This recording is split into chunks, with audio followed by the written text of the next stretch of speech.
Really what I want to do tonight is just take a look at financial markets and things that have sort of happened in the year and tell you a little bit about Updata as well. So I'm going to talk about the year that's been and just reflect on markets, a review of analysis techniques, and then just tell you about some Updata developments. And I guess the main reason that people want to come is to get some outlook for the year ahead. So 2010, the year that's been, it was quite a good year. I mean, we had already had a pretty good recovery year from the low in March 2009, and we basically had a good start to the year.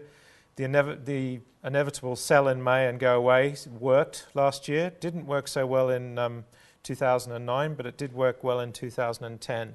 And so I guess perhaps that rule should have a caveat that if you had a good year the previous year and if sell in May didn't work, it might work better in the next year. But really the year really did go sideways for the first half and only really redeemed itself in the final run up to the year end. And so in fact we did have a very strong 4 or 5 months recovery, and the market really broke this key level, which we'll talk about when we come to do the analysis. So, stock markets were up about 20% last year, so it was really quite a significantly good year. Of course, what's happened is all part of a bigger picture, and the really big picture is that we've had this massive run for 20 years in asset inflation, where things have gone up and up and up, and we had just this incredibly big year. And then what you see is part of a super cycle, this great big pattern or sideways range for the market, really, which is between this is the S&P 500, somewhere between 700 and 1,500 points. So really, we are stuck in this very big range, having had bull markets. I mean, this is not a log scale chart, but down here, this is 1987, so that puts 87 into perspective, the crash back then. But what we are in at the moment is in terms of the big picture, is a really big sideways range.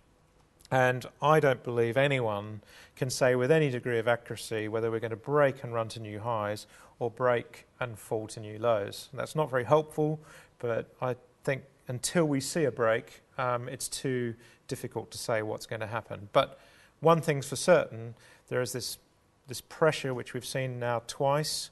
You need to think about what goes on here. All the people who bought at the top of the dot-com bubble in 2000, down here at the low, there's other emotions. People are buying in here, and then when it gets to the top again, there are people who got in at the top in 2000 saying, thank God the market's got back to where I bought at, I'm getting out, I got my money back.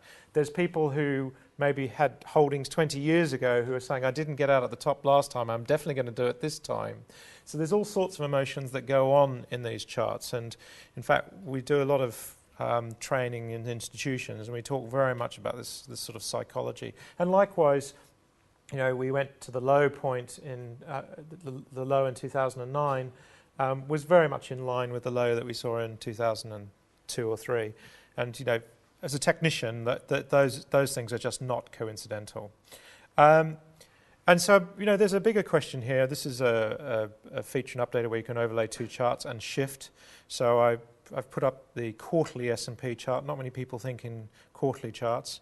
And then I've taken Japan, and I've just aligned the high, which was 1989 in Japan, with the 2000 high at the S&P. And so I guess, there is this question, is what we're seeing in the West the start of something bigger? And again, I'm not proposing that is the case, but it is quite scary when you look at just how evenly well matched they were, admittedly 11 or 12 years apart, but the behaviour was quite similar to the peak.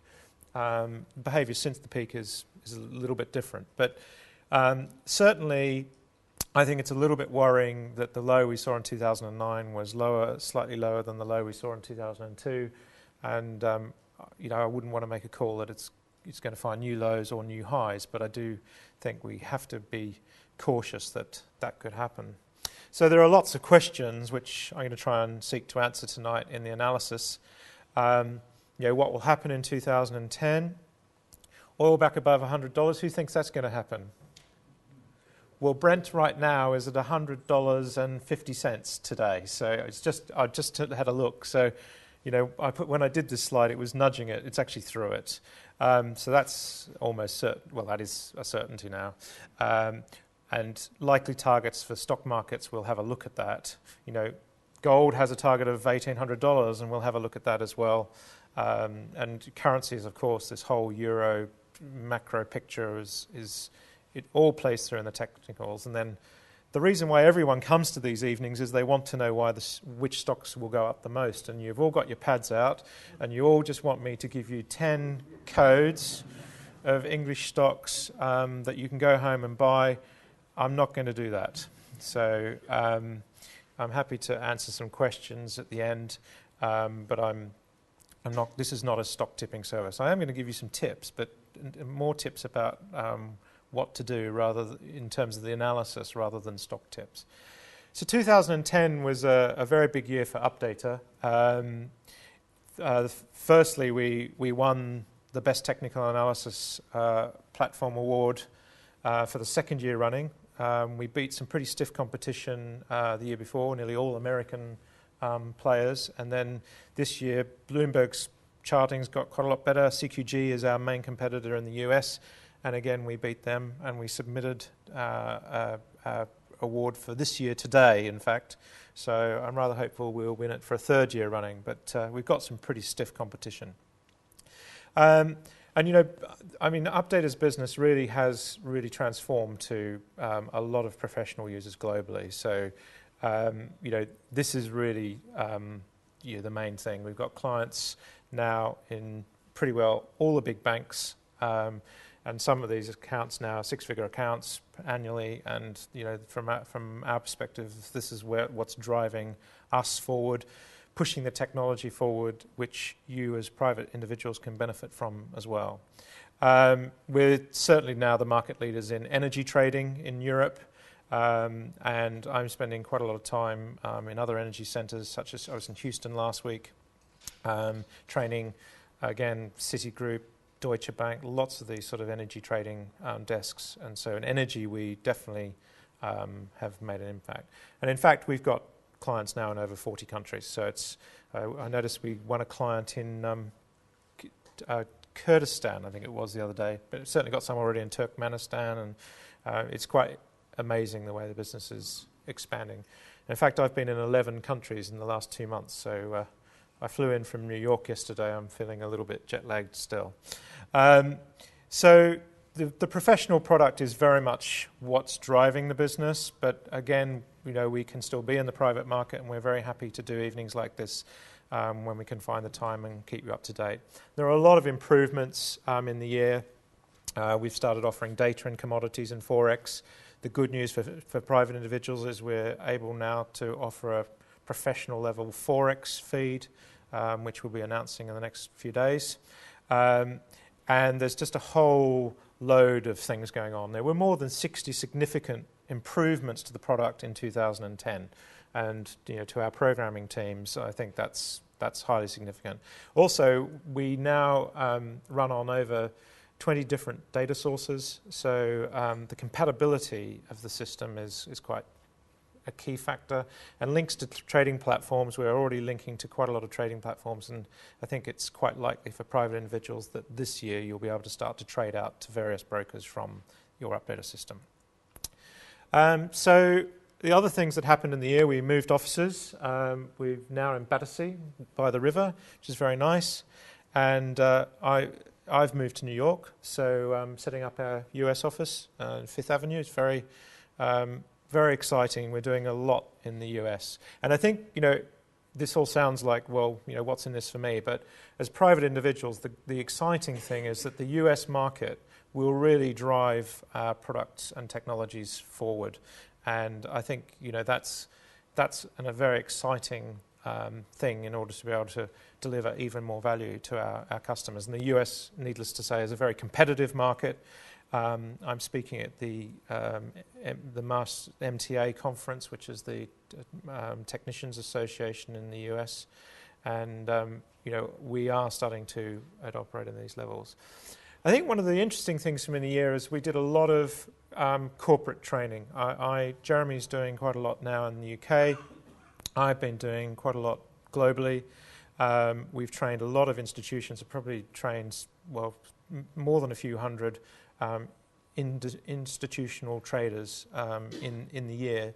And what's interesting about that, and even evenings like this, to be honest, is that you come away and you just realize that the more you're teaching people and talking about the subject areas, you start to get ideas that are gelling. And in fact, probably the biggest thing in the year, certainly for me, was the launch of the Cloud Charts book. Can I ask, has anyone read it?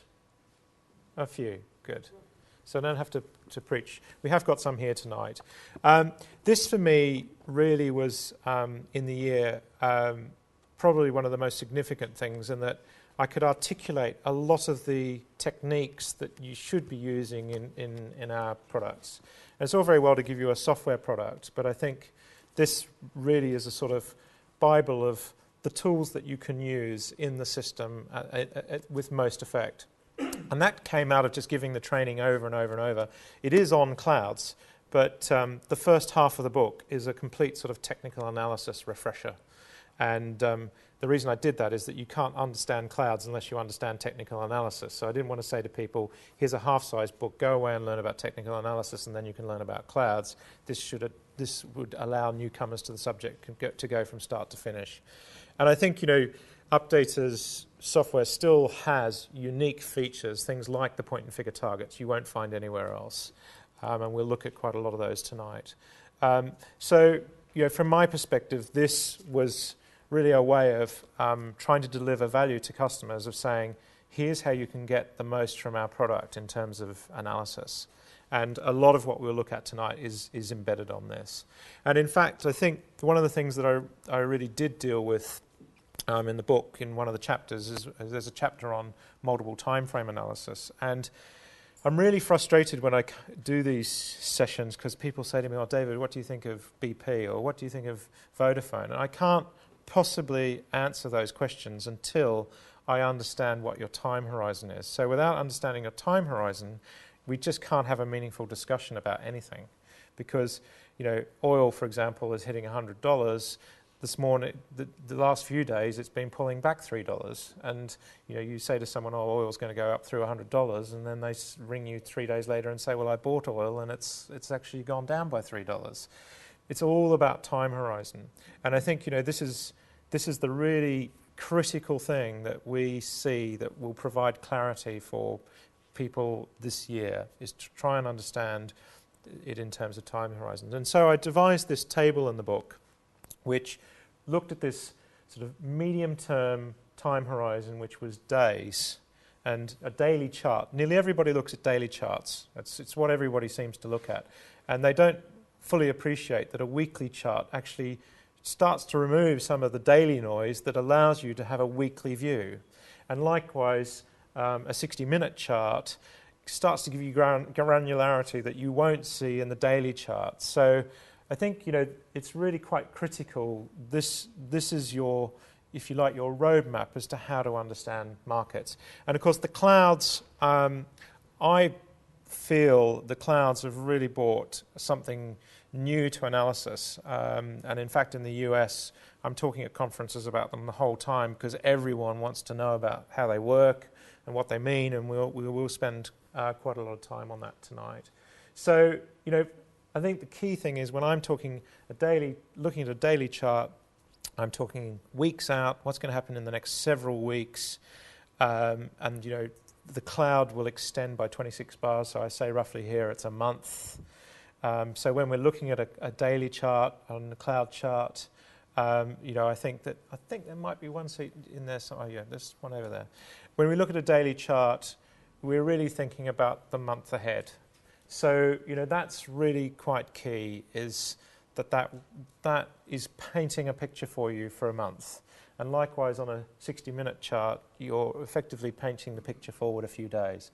So it's a very good way to think about, if I'm thinking about this as an investment over the next 6 months, which time frame should I be looking at? You should be looking probably at the weekly chart. So possibly the daily and the weekly. There's definitely no harm in looking at the two, but the 60-minute chart's not going to help you for 6 months, and probably the monthly chart, 6 bars on the end, is not enough. So you need to think about this time horizon. And then the problem, of course, is that people have different definitions of what medium and long and short term are. I mean, my definition is the daily chart is the medium term. But for a short-term trader, they say, well, from my perspective, a month is an eternity. And likewise, for a long-term investor, they might say, well, a month, I'm buy and hold for 10 years. A month is a blip.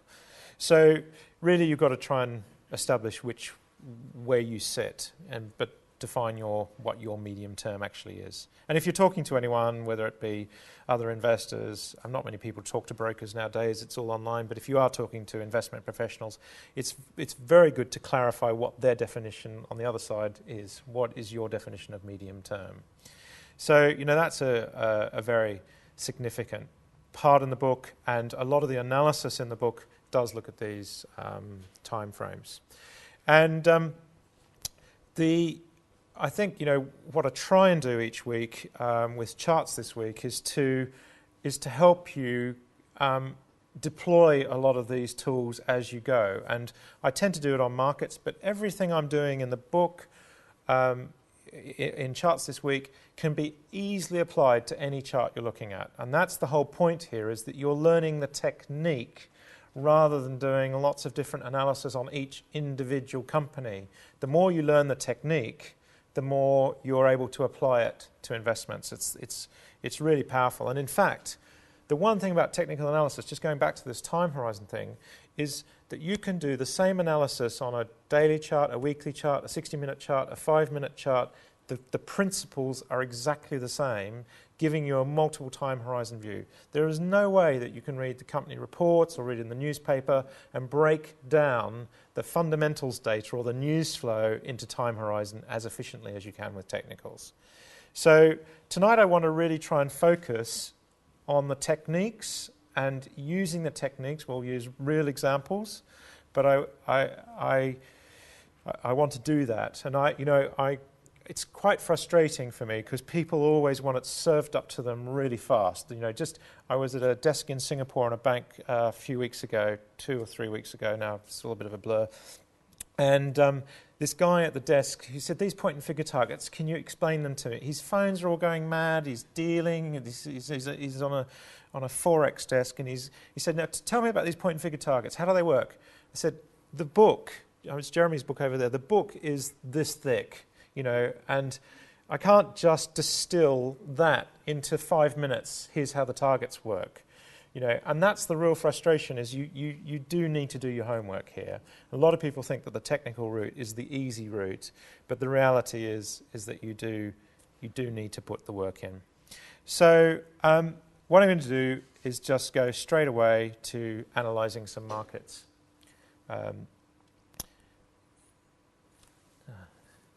They've got this wonderful thing where if I turn the PowerPoint off, suddenly it all fits. I don't quite know what's been going on with all of this, but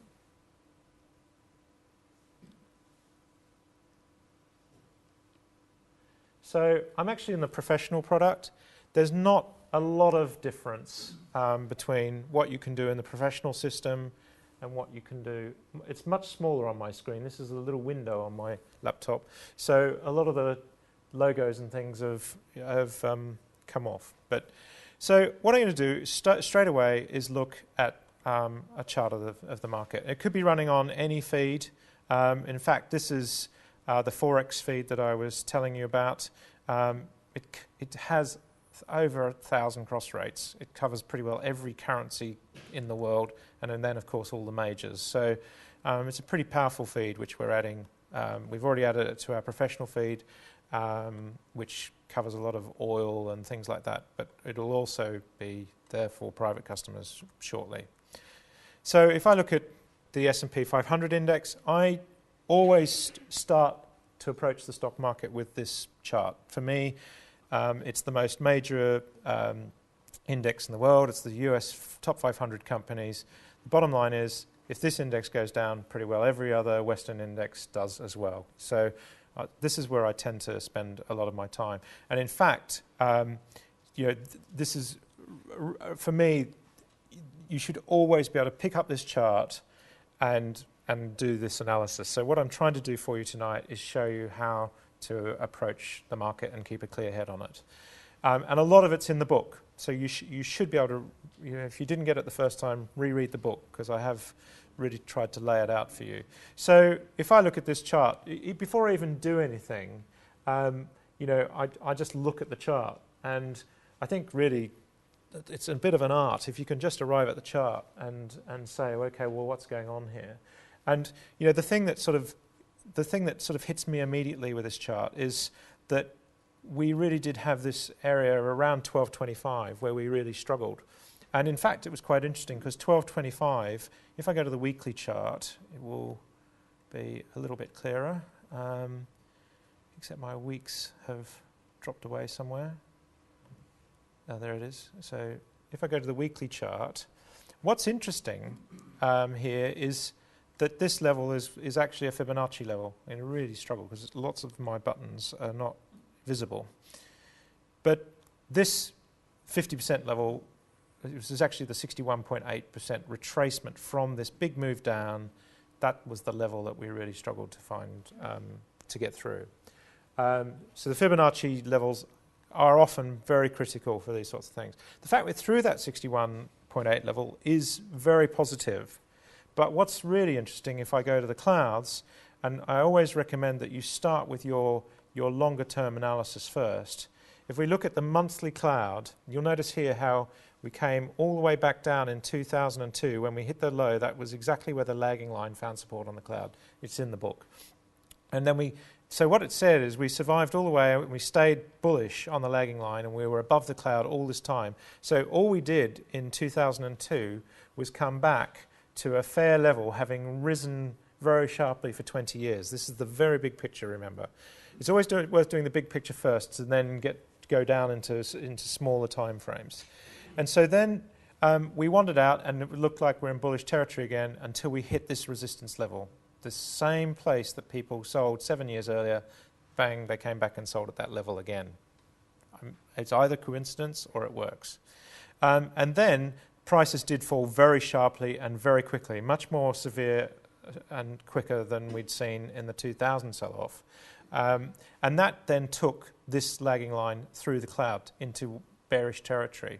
So from months is very long term, weeks is long term, days is medium term. From a very long term perspective, the market is going to pay a price for these gyrations based on this chart.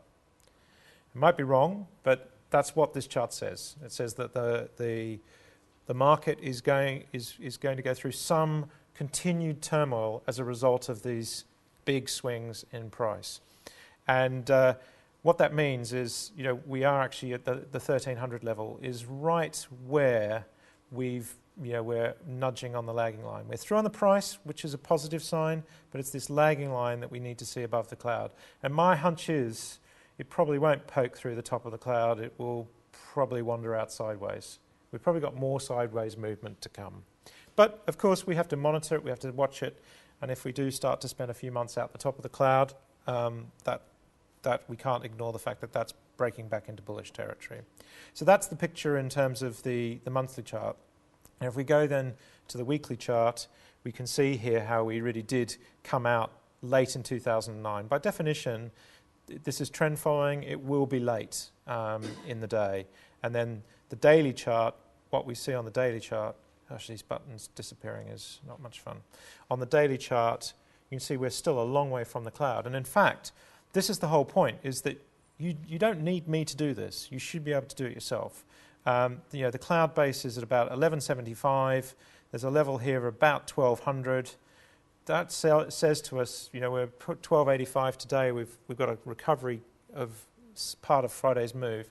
But that says to us that, we could correct 100 points from here on the S&P 500 and still be in the medium-term bull trend. So that's quite significant. And then if I go to the 60-minute chart, which is going to...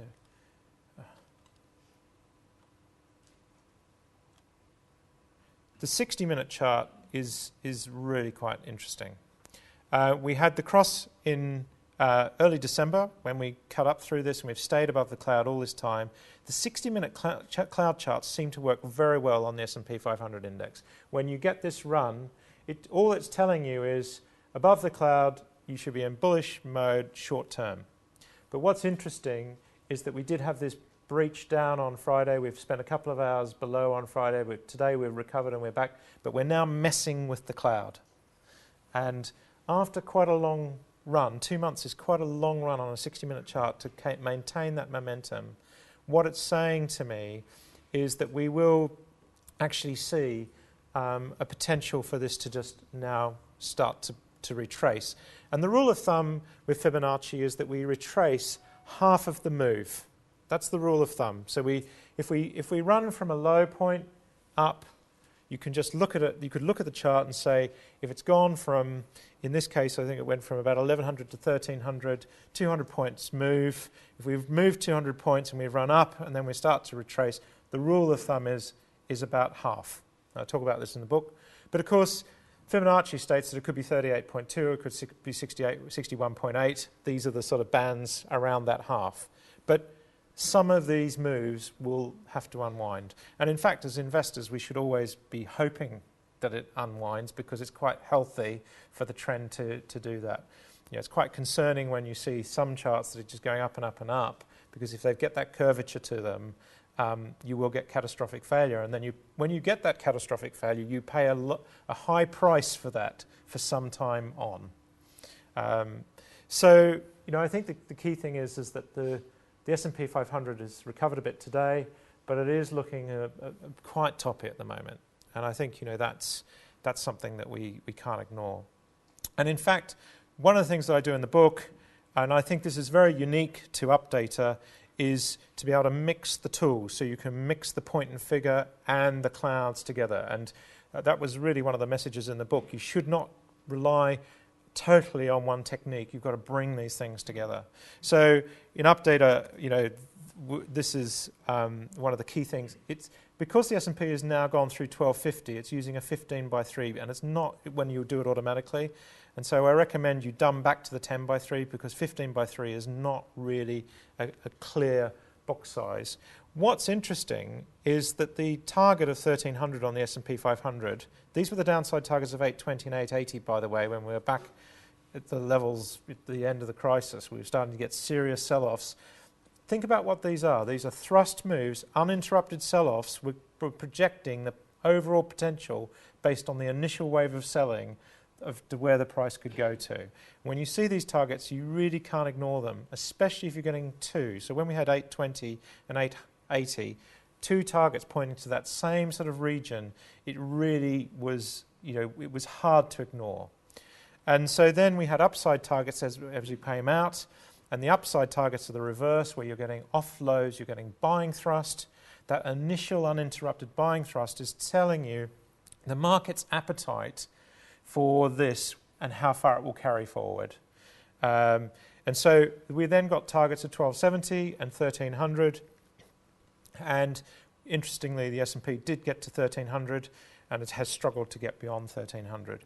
If I go to a 5 by 3 chart, and you really do need to look at the box sizes, and again, I cover this in the book. If you go to a 5 by 3 chart, you can see that we had this 1270 again, that was clustering, and 1320. So we had targets on different frame charts pointing to the same area. Now, you're saying to me already, that's great, David. Tell us something we don't know. But the reality is that what you need to do is you need to take stock of what happened here for what would happen again. We don't really, on the daily chart, have any meaningful targets right now. And so you would look at that and say, well, that's not very helpful, is it? But that's the reality, is that the market is actually quite hard to call at the moment because we don't have targets. And the only way we're going to get targets, and this is what you need to think about. If you've read the book and you understand the construction, the only way we're going to get targets is with thrusts off the high. So a big selling thrust down would give us a downside target. Then what the Dow theory says is that we fall. We then need to recover a bit to get another column. We need a 3-box recovery, and then we need to go lower to activate that. What it's saying is all the sellers sold off, the buyers came in, the sellers came back and sold it lower. That's the highly significant part about this.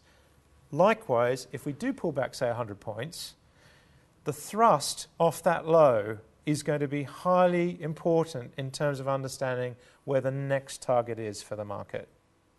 So that's how you should be thinking. It's frustrating right now because there isn't a target. But the good news is you'll see it when it happens. And so one of my big messages tonight is watch for the next target. It will happen sometime this year. It could be a May sell-off that gives us the low. We get another point and maybe an upside. It could be a downside. I'm looking for an upside target because I'd favour the prevailing trend.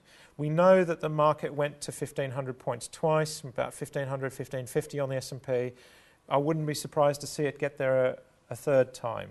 I would be a little bit worried if we don't get to those levels and we start to go back and test the bottom again, because that implies weakness. We couldn't get to the top, and now we're back testing the bottom. That's like a triangle. It's like a pattern that's got a base on it, and the tops are getting lower.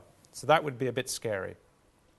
So, on the S&P 500, from a medium-term perspective, it's a hard one to call. It looks like we're going to get a setback in the short term. The hourly chart suggests that. But we don't really have much to play for the upside right now. Does that make sense? So then the next thing you can do is go to the 1-minute chart. And again, I talk about this in the book. But the 1-minute chart of the point and figure is where you would get your short-term targets. So talking through this chart is really quite key. And what's interesting is that this is like 2 weeks of data giving this. So we have upside targets of 1318 and 1305, which kind of match the daily targets that we've been seeing. But we also have this big selling thrust on Friday.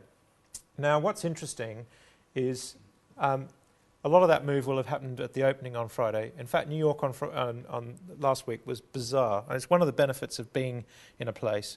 I was staying in 8th Avenue, window on 8th Avenue, looked out the window on, I think it was Thursday morning, and there was, on the whole of 8th Avenue, it was at least a foot of snow. Going to Central Park, it was 2 feet overnight. They had completely snow up to the trees. And New York it copes better than London, but the reality is they were saying on the television, don't go into work today, all that sort of stuff, and the market was dead. And on Friday, again, I think a lot of people just had lost interest, and suddenly the market, there was just a bit of a dampener. It was hard to explain, but the market had this big move on Friday morning. And what's significant about that is, we've been going up, up, up. We've had 2 months of really going up, and then we get one day down 25 points at the opening. And that wouldn't have mattered too much had we recovered. Don't forget, this is a 1-minute chart. You don't use a 60-minute chart for intraday because the point and figure is the filter. Change the box size. But the interesting thing is that we had this move down, and if we'd recovered there and then built back, like we even are today, that would be interesting. But the interesting thing is that we recovered off that low, and the appetite for the buying it wasn't there, and we then made new columns and drifted lower, hence activating the 1230 target. So, it says that there's about 50 points downside on the S&P on this very short-term chart.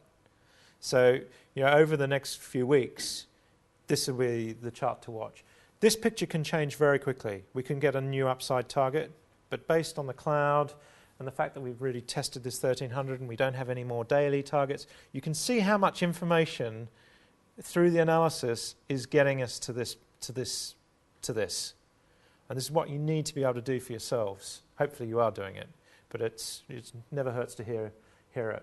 So, I think the really key thing here is we do have this downside. This 1291 target is hardly very exciting. That was given today, and we're nearly there. So, it's not that exciting. This 1230 target, the only way that 1230 target will disappear is if we go higher than the top of that column where it was given. It will be then negated. Read Jeremy's books on the targets. I recommend everybody reads his book on the targets, that chapter twice. So that's the S&P. So people are always saying, what do you think of the S&P? And I say, well, I need 6 or 7 charts to be able to tell you what's happening.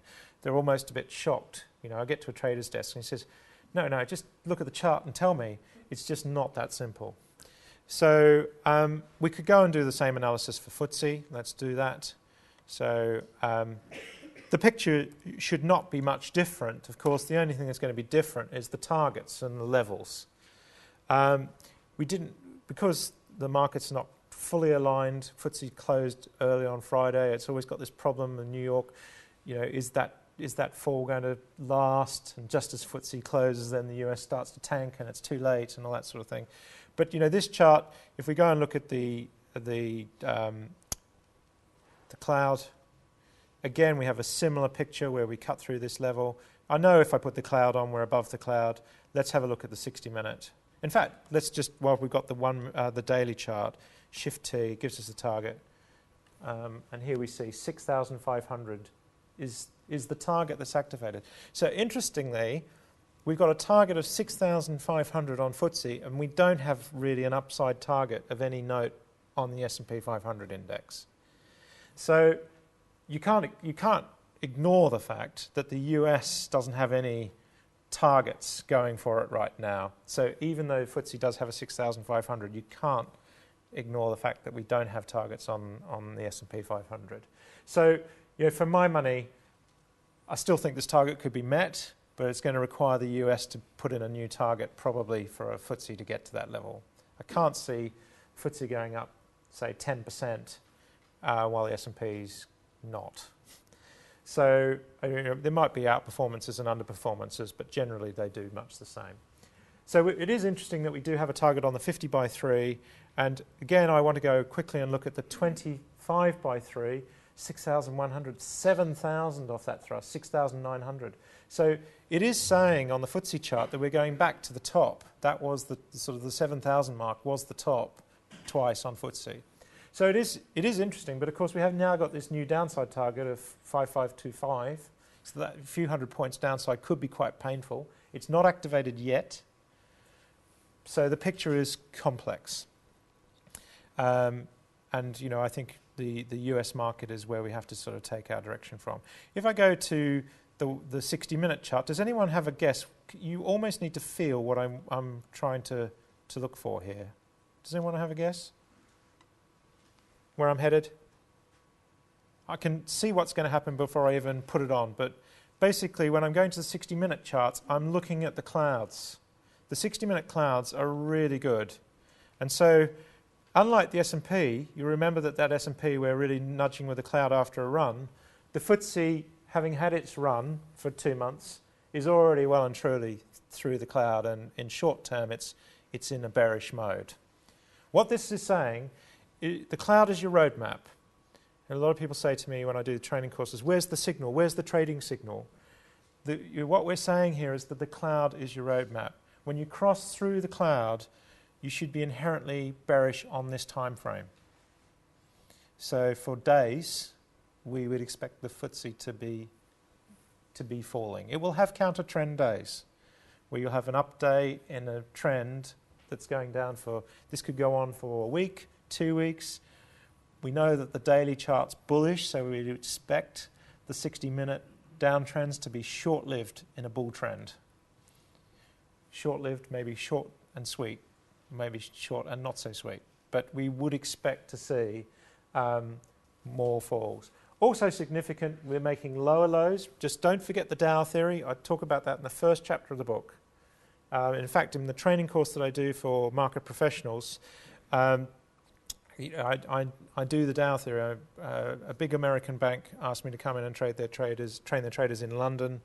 a couple of months ago, and they said, we really don't need the Dow theory. I said, no, you really do need the Dow theory. Trust me on this. Because if we don't ignore the Dow theory, it goes through everything we do, the point and figure charts, the cloud charts, the Dow theory, this lower low. When you see that on a chart, it just should scream out at you before you do any analysis. And that's why in the book I started with the Dow theory, because it's fundamental to our work.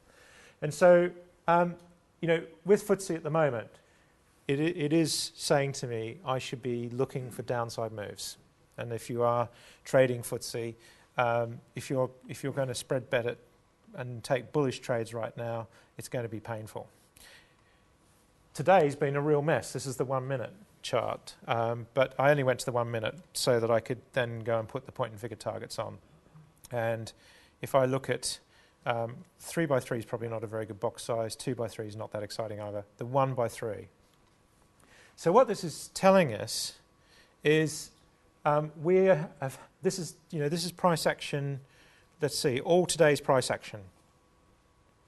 So just today we've been getting these downside targets. Every time the market's recovered and gone up, it's been all over the place really, we're getting downside targets. So it's telling us that the pressure's to the downside.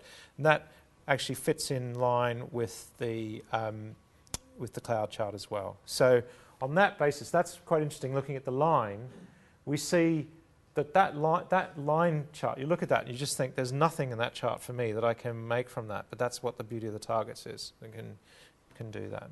So FTSE, very short term, 1 minute chart is very short term. That's the next few days. You've got downside targets. If you get new upside targets kicking in on the 1 minute, then the picture's changed. The short-term picture will change much more frequently. That's the deal with the short-term picture. The 60-minute, we're below the cloud, and then of course the daily, it's looking still pretty bullish. So you've got a really multifaceted picture in there. And even though you may not be a short-term trader, the short-term picture can help you time your trading decisions or your investment decisions. Who feels comfortable about buying the US stock market when it's got 100 points to fall? You might as well wait. Wait for the next target. Get some certainty. So that's it on stock markets. We could apply this same principle to anything. In fact, I will do one more.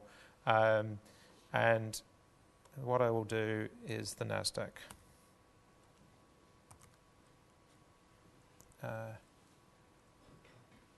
NDX. So NASDAQ is quite fascinating. Did you notice that, by the way? You can scroll this sort of chart out of the way, and if you want to get it back, there's so many little tips and things in the program, you can just go like that and it snaps back. And then if I just take this chart out. So before we even do any analysis, the line, in fact, let's just make it a line so it's a little bit clearer. Before we do any analysis, in fact, we'll go for a weekly just to try and remove some of the noise. You haven't really been reading about it in the paper, but the NASDAQ has actually made a 10-year high. The NASDAQ 100 index has made a 10-year high. Pretty good news. But it's still got this hanging right over it. And, that's really quite interesting in that this catastrophic failure, on the NASDAQ, it's going to create pressure all the way up as it tries to recover. These levels from the past are going to come back. And in fact, if we look at the monthly chart, what it does show us is how long, if I put the cloud on, it shows you just how long it takes for a market to recover from these catastrophic events. We're only now recovering. And that's kind of the same picture as that monthly S&P cloud chart. This one's a monthly NASDAQ. It is wandering out. An interesting theory, by the way, this here is the 50% Fibonacci number because of the way the cloud is calculated. That is the 50% midpoint. And so that weighed heavily on the market for some time, and then when it all dropped away, it gave us room to recover into blue sky. So the NASDAQ is looking pretty good. So tech is looking better than general stocks at the moment. And in the US, I can tell you that there's a whole new tech revolution going on, which I'll talk to you about.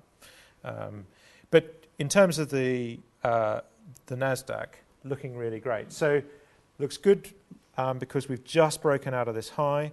One thing I talk about in the book, and that is I don't really feel comfortable about seeing short-term breakouts. What I want to happen with this chart to feel more and more confident about tech is that it stays above this level, or at least holds this level for a couple of months. Or if you're looking at weekly charts, it needs not to be a blip.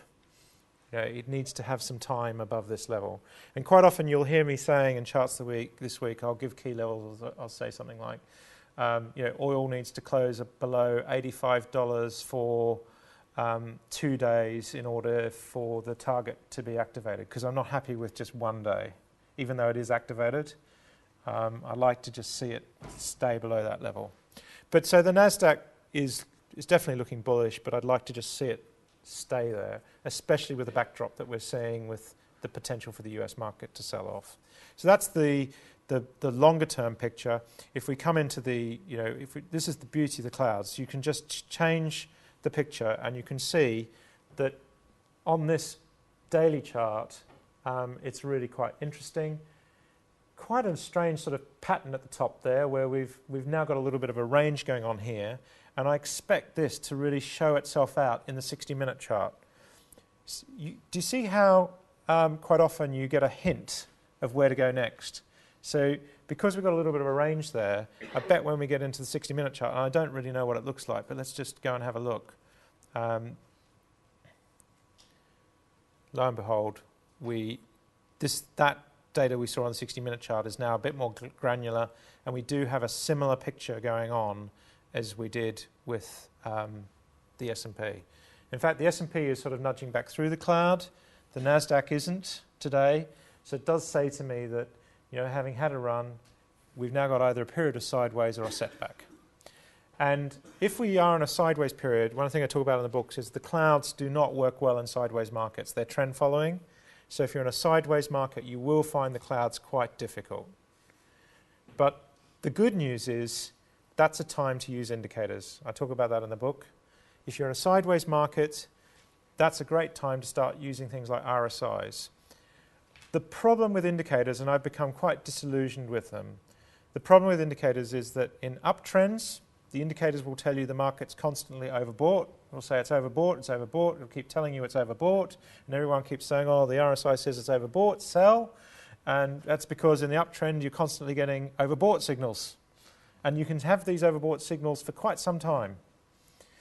And then in a downtrend, you'll get, similarly, the indicators telling you that it's oversold. And so you'll get oversold, oversold, oversold. So my tip to you is, if you're going to use indicators, use them in sideways markets. So the little message there is, if the clouds are noisy and they're not helping you, go to the indicators. If the clouds are trending and it's all beautiful, forget the indicators. You're in a trending market. So indicators are good in sideways markets, range-bound markets. So a short-term trader who was trading the NASDAQ would probably now start to think about using indicators because we're getting rangy again. So, and then last of all, we could look at the targets. I mean, I'm not going to bother with that. You know what to do. You go to a 1 minute and you just look at the targets. So let's look at some Forex. The beautiful thing about technicals is it all applies equally the same. So I'm actually going to use Updata's Forex feed. So my starting point would be euro-dollar. And what I find interesting is here's the euro-dollar chart, but once we put the cloud on, it starts to give us a whole new dimension of information. Again, in the book, I won't have time to go through it tonight, but I talk about why the clouds work and why do they work. I have to be honest, it's still not proven why they work, but they do seem to work. I have some theories that I outline in the book as to why I think they work. But the key thing is that they do seem to work a lot, and more people are using them, which may in itself be a self-fulfilling prophecy. A lot of our corporate clients, especially in Forex, are using clouds. And so here we see an interesting situation where the euro was bullish, went up to that sort of 142 level. In fact, it would go right out on the picture here. This is where we're at the top on the euro, sort of near the 160 mark. We cut through. We were bearish. All this bad news you were hearing on the euro happened after we crossed. Isn't that amazing? Yeah. Then we crossed. Not really much bad news. Then all the bad news. Yeah. So the euro, we had reason to be worried. We were in bearish mode. We were through the cloud. Then the bad news still hung around, but the fact was that the euro had seen the worst and it had come back above the cloud. What's interesting now is we're back through the cloud and we look like we're in for another bout of selling if we stay sort of below that band. Because we've come through the cloud and we're testing it from the other side, we're still bearish on the euro versus the dollar. What I find fascinating is that the outlook for most Western currencies is not good. The dollar, everyone in America keeps talking about how the dollar is going to fail because of the debt. Everyone is talking about euro failing. So where's euro dollar going to go? They're both going to go down, and much the same with GBP and sterling. And the interesting thing, you can see how fast this feed is updating. This is like just so many trades a second. It's ridiculous. It's a really liquid market.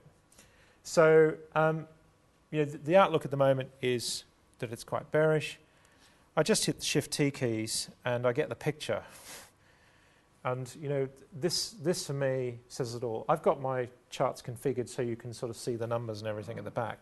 So normally on your system you'd have these numbers much smaller. But here is the picture. We've got one upside target to 156. That's a target that projects us back to the high. We've got three downside targets, 102, 97, 106, projecting us to low. We've got a downtrend. I tend to favour the 3 versus the 1 and the downtrend. So at the moment, based on the daily cloud and this chart, it does look like euro weakness. But interestingly, we have had this quite significant recovery in the shorter term. So that's the bit that you have to resolve. It's all about time horizon. This, I hope that this is a bolt of light for some people, that they realise why quite sometimes things look bearish and bullish all at the same time. It's about resolving the time horizon. So if we go back to the clouds, and if I go to a 60-minute chart, interestingly, quite similar looking chart to the stock market,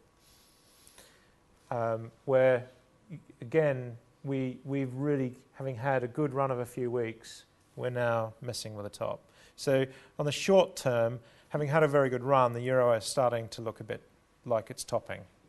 Now, we may go sideways and then run again, or we may come off. We need to watch how this chart interacts in the days ahead. But the picture is emerging as looking like we're going into bearish mode. And of course, then what I can do is go to the 1-minute chart, and the 1-minute chart is a lot of data. So, if you're a Forex trader, you just see how that candle's moving on the end of the chart there. It's going crazy. So if you're a Forex trader and you're trading Forex really short term, the last hour or two, you're definitely putting some shorts on the euro. That's, for high frequency traders, this would be a chart they'd be looking at. Another chart they should be looking at, of course, is the point and figure chart.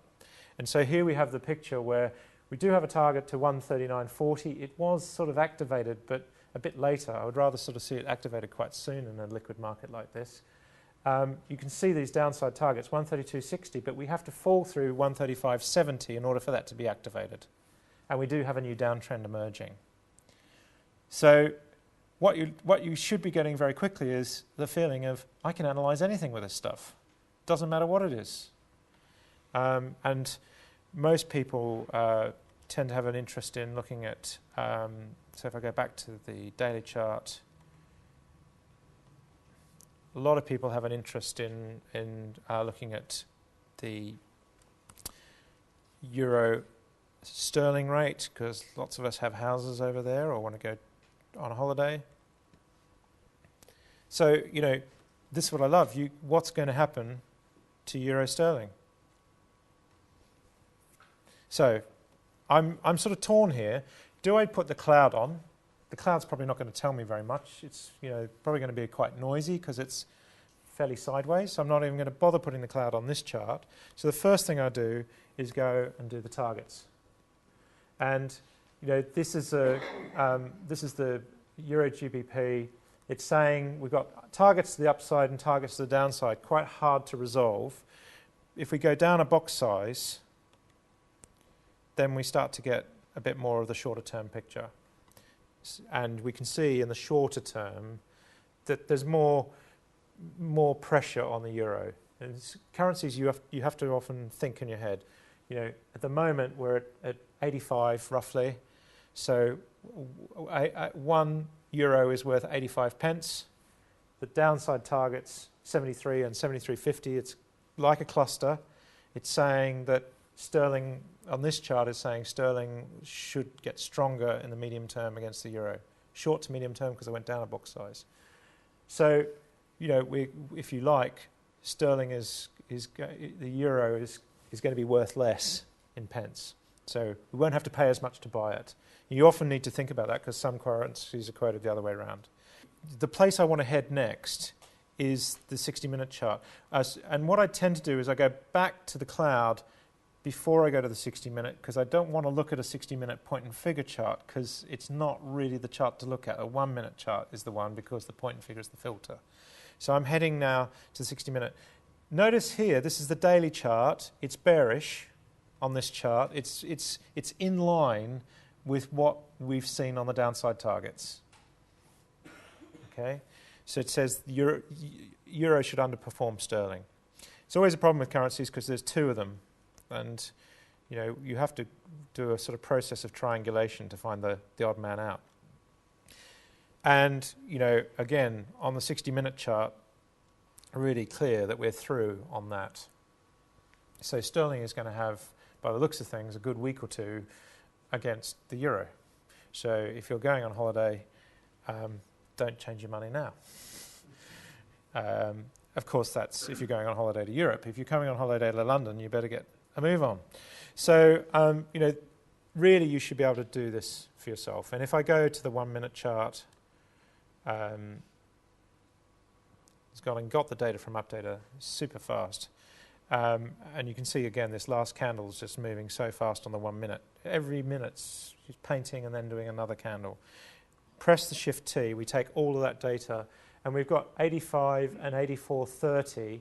We do have an 87.20, but with everything we've learned, and you would normally favour that upside, but with everything we've seen in the other charts, these downside targets is quite interesting.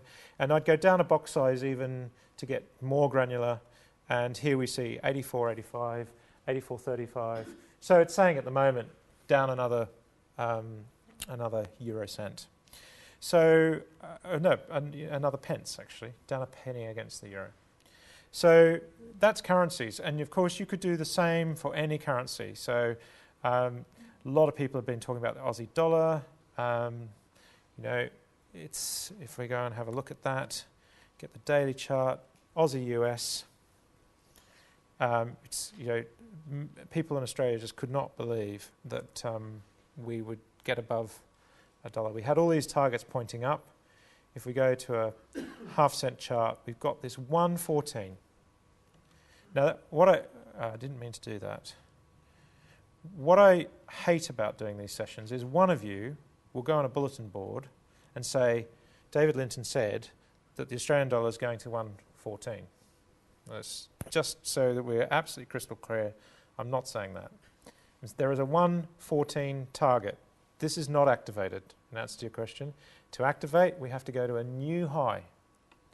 That's a big ask. But so 1.14 is definitely on my mind, but I'm aware that we've got to make a new high for that target to be activated. And that's how you treat the targets. I don't really have a strong view as to whether it will or won't get activated, but I'm very open to the fact that it will. A lot of pundits are saying that's just impossible, that the Australian dollar would go to those levels. If we go and make a new high, think about what it means. all the people sold off at the top saying it can't go any higher. All the buyers came back in and got a thrust in there, and then the sellers said, no way, it can't go any higher, and they came back again, but they couldn't get to a lower low. The buyers came back in at an even higher level. They were prepared to pay more for the Aussie dollar than they were not a long time earlier. And so if we go to a new high, the bulls have won. For whatever reason.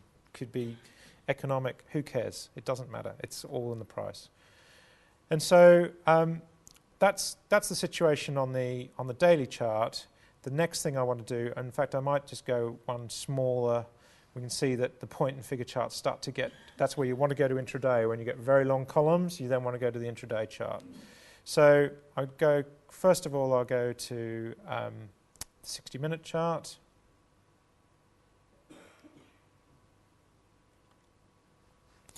And I know before I even put the cloud on, this is going to be really congested. There's no point in me putting the cloud on here. It's going sideways. It's going to be a mess. Oscillators will work quite well for trading this in the range right now. So if I go to the 1-minute chart,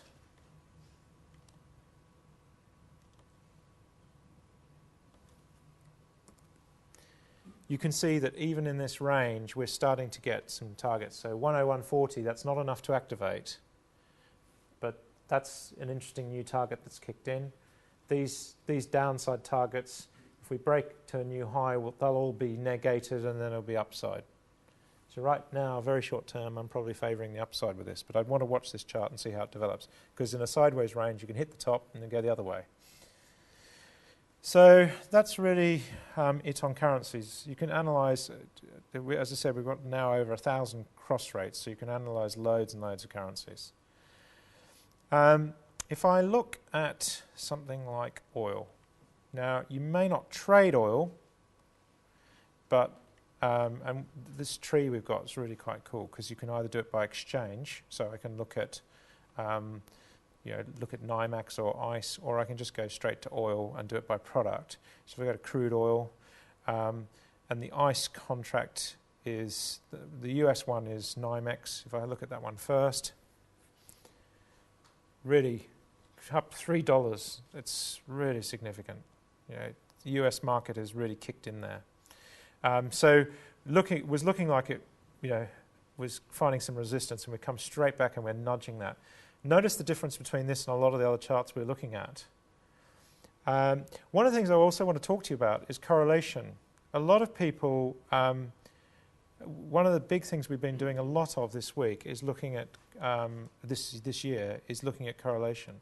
So if I look at oil versus the stock market, I'm going to do a 65-day correlation, which is roughly 3 months, a quarterly measure. And again, I talk about this in the book. We can see the beauty of charting correlation. If anyone ever, you see research and they talk about how things are correlated, put it in the bin, because the correlation changes the whole time. The one thing about correlation that is constant is it's constantly changing. So, but what's interesting, if you do correlation historically, is that you can actually start to see how things are correlated. So you see how BP is correlated to the oil price, for example. And there'll be times where it is correlated, and there'll be times where it's got nothing to do with correlation, it's got more to do with a disaster that's going on. So the key thing here is that the correlation between oil and the stock market is changing. It's been really quite static at a high level for a good 2 or 3 months. Unusual. We can see historically it's unusual. We can also see historically it's high. This is the beauty of actually charting the correlation value as a moving line and actually getting an understanding of how correlation changes and where the extremes are. So what it's telling us is that oil is going higher and the stock market is going lower. They're doing different things now. And that's interesting. I suspect that will continue to change. When the correlation is negative, it means they're doing the opposite of each other. And this is great old adage that, this idea that if oil goes up, that's bad for the economy, so therefore the stock market goes down. Well, that actually hasn't been the case recently. In fact, everyone's been relieved that oil's going up because that means global demand's going up, which means stock markets are looking better. But there will be a point where, we're back through the $100 mark, and suddenly high oil prices are not a good thing, and it'll have a detrimental effect. But don't bother reading about it in the paper because it's completely useless information. It's this chart that counts. So you get an understanding for how the correlation is changing. General rule is if there's a rule, it will be broken sooner or later. So quite interesting there on oil. And you know, I talk to a lot of people in the oil business, and you know, they're all experts. We're all experts, I guess. But you know, for me, this chart says it all. We had a target of 124 given way back in June 2009. Then 111 was given in September. We got this target of 96. We've been having targets projected. This is on West Texas. It's slightly different than Brent. West Texas has a quite tight delivery point in Louisiana, Flushing, and it's consequently the spread between these two has really opened up. Brent's over 100. It's about a $10 spread at the moment, which is unusual. Normally it's only about 2 or 3. But we've got the base trend coming in. This is from the 147 high. We've got the base trend here. Look at the way the support's there. It's whatever anyone says about oil, the chart just tells us we're going back above $100. There's no visibility on whether we're going to break that 147 because of the catastrophic nature of it. It's going to be quite a hard thing to see. And in fact, if we look at the cloud, you know, you didn't need to be an expert in oil to know.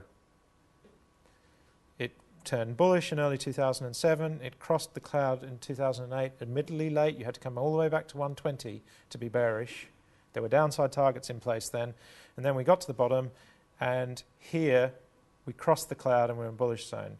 We had a lot of congestion. We've just broken out. If you think about it, we've gone sideways in oil effectively for 18 months, and we're now breaking to new highs.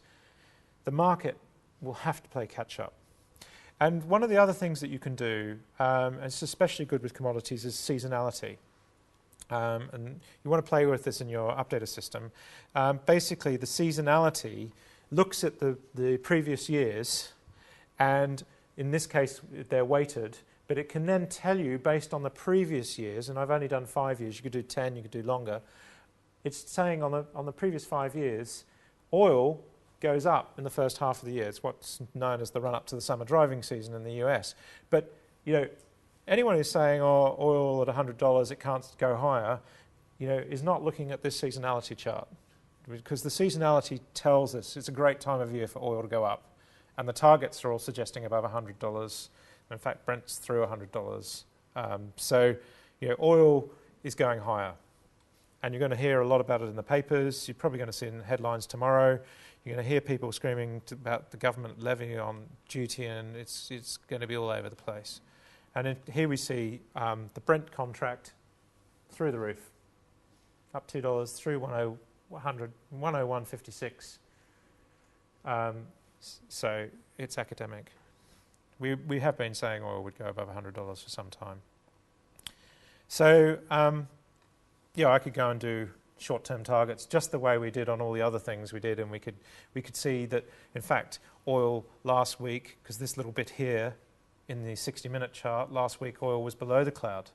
So oil was falling last week, so if you're trading it, it had a bad week, but it was a counter-trend move against the daily. So you know, you can carry this analysis out for anything. If we look at gold, because I know a lot of people here, in fact, I'll do that from my quote screen. I know a lot of people here want to know what gold's going to do. Seems to be that every private investor is jumping on it. You could do this for silver, for platinum. You can do it for anything. You do not, it's not instrument specific. So before I put the cloud on here, this is gold in dollars. And again, this is a really super fast bit of the feed. Rolling over. So if I put the cloud on, I'm expecting to see, is it touching the cloud? Is it through the cloud? And you can see that we really are testing. One of the things I talk about in the book is I don't like to see breaches that are longer than a day. You know, if we bounce through on a day on the lagging line especially, I'm prepared to say this hasn't completely turned bearish yet. But you know, the picture is starting to look a little bit worrying on the daily chart. The weekly chart will be above the cloud. It will look fantastic. So it could mean that gold has to pull back before it then runs on a very long term and makes a new high. And in fact, we can actually have a look at that. So there's the weekly. You can see that gold could fall back to $1,100 and still be bullish long term.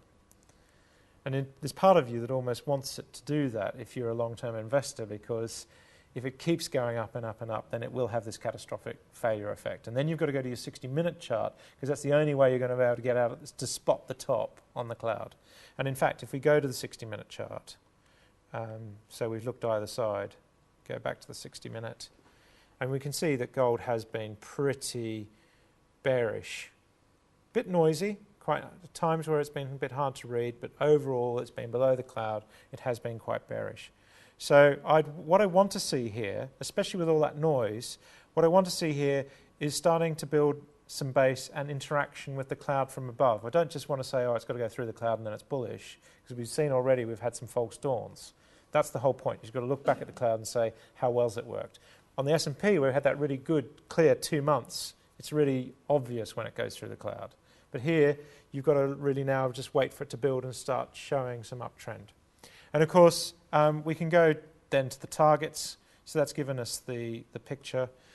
The targets are quite interesting. This is a 15 by 3. It's not a box size I'd use, although I just do notice that we've got 1800. If I go to the 10 by 3, we've got 1800, which was activated. So this is significant. You had a pullback back to $1,200. Then you had a run for $200. And that's giving you another $400 on the target. You ran that $200, you came off the top, and then you did actually then go higher still. So the fact that we went higher still is significant. But the fact we're now not continuing that move, you might consider it a little bit differently. You have to watch this short term. It does look like quite a big sell-off. And so if we then go to the 1 minute chart, in fact, that was the 10 by 3. If I have a quick look at the 5 by 3, 1810 is the target. On 2 different charts, think about what that means. On the 10 by 3, we have uninterrupted buying thrust where gold doesn't reverse by $30. On the 5 by 3, we have uninterrupted buying thrust where gold doesn't reverse by $15.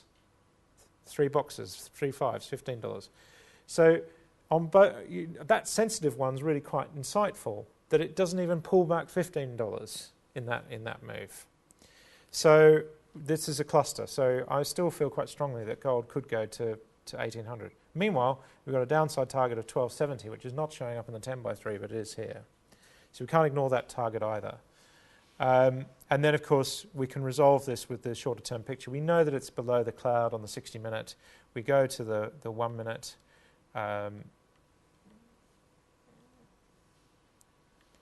And then,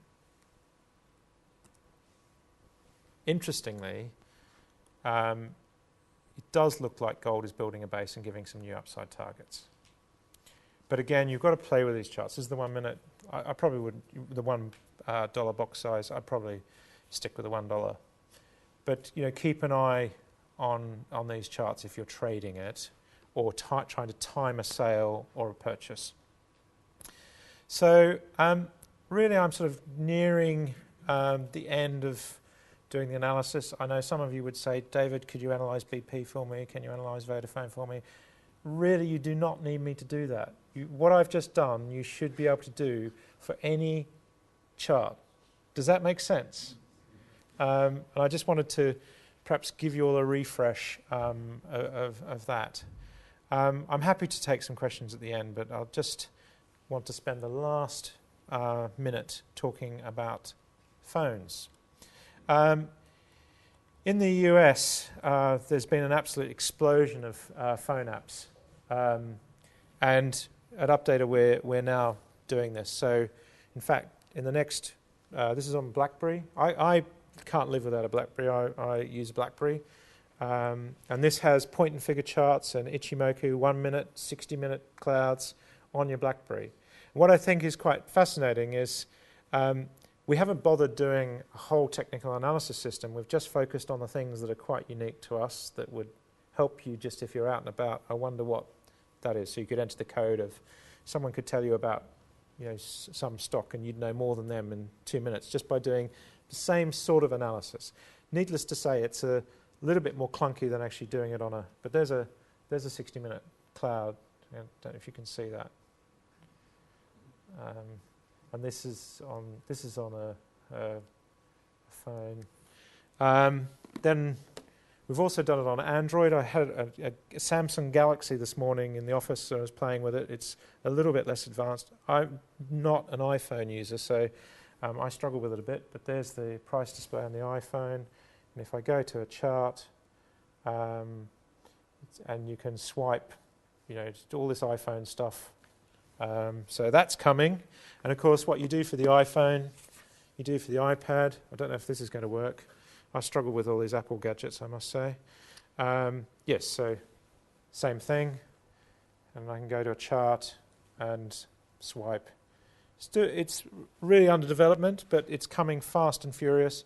And on